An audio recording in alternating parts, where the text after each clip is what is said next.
elaborate on side pressure and the cup, okay? What is side pressure, okay? People talk about side pressure in arm wrestling. What side pressure is to me is its internal rotation, okay? It's this, okay, right? Going to side, okay? That machine, if done incorrectly, okay, can train your side pressure. If you train it properly, you can train your press, okay? Side pressure is at the end of any strong arm wrestling movement, right? Even if you're using your bicep hooked in, you know, at the end of all this drive, you know, comes a little bit of internal rotation, and that's fine, and that's great, and that's a huge part of arm wrestling. It's when you do it, you know, unnecessarily and with poor form that things get really dangerous, okay? You always want to stay close to your arm when you're trying to pin, okay? You want to keep your hip generally in contact with the table for all inside pulling styles, okay? When you are pulling outside, that means into a person's fingers, okay? It's got a bicep root, okay? That means most of the drive is coming from your ability to hammer curl or something like that, and it doesn't really like I can hammer curl the same way out here as I can here. I can almost do it better here, you know what I mean? So you don't really need that same connection, although you want it, okay? But as soon as I do any kind of inside pulling style, okay, I need to be close, okay? I need it.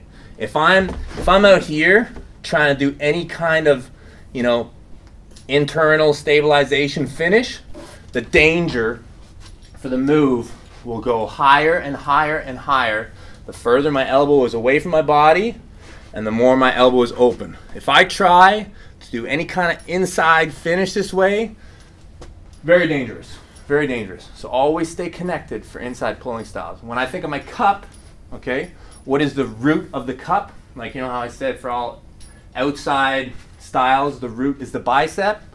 For inside pulling styles, the root is the connection of your elbow to your body, right? When you think about what that looks like, you know, you think about doing like bodybuilder gym style, like, you know, rows, okay? You know, an arm wrestling connection, an arm wrestling row, you know, through your wrist, through your cup, through your connection, it is done very similarly, but inside your body, right? Like, as arm wrestlers, one of the first things that I look at when I meet a guy, I'm like, let's check his flexibility, right? Can he put his elbows together? A lot of like the guys who are really strong, really big dudes, they're like, how are you doing that? you know, the guys are all, but you know what they're losing flexibility, they're gaining in strength. But you know, that's something that you want. You want to be like, you know, able to tuck it right across, right? Because the more you can get tight, right, the more you're pulling to your center. What you can control out here, okay, you can control better here, you can control better here, and it's your body that you can control better than anything. So you always want to bring the match to your center. Bring the match to your body, right? So your cup's root, okay, is to bring the match inside your body, okay? You always want to bring the match close to you. That is the goal of the hook. That is the goal of bending your wrist in like this, to make you get close, bring it close to you, okay? The pin is secondary. The more you can forget about the pin in arm wrestling, I'll tell a story, okay? The first time I pulled John Brzenk, who many of you guys know, yeah? John Brzenk, probably the most legendary arm wrestling that there has been. Fabulous technician, fabulous arm wrestler. 2004, I arm wrestled him. And I walked away from the match, you know, learning a lot of things just by, you know, I think the competition is always going to be your best teacher. So when I pulled him, the first match, you know, the teacher was, Devin, you're not very strong, you know. And I knew I just had to get a lot stronger because it looked something like this, you know. But the next match in 2004, he was like, I think he kind of let the hook settle, okay. So we went into the hook, and we had a good match on him. Some of you might have seen it. Good match. Lasted, you know, almost a minute.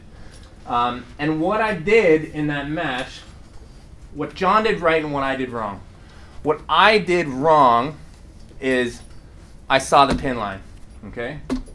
What John did right is he focused on extension and hand control, okay? The quicker you can forget about the pin line in arm wrestling, the better a technician you will be. The pin in arm wrestling happens all by itself. You do everything else right, the pin happens. You connect, you extend, and you have good angles, and everything is easy. Everything just happens.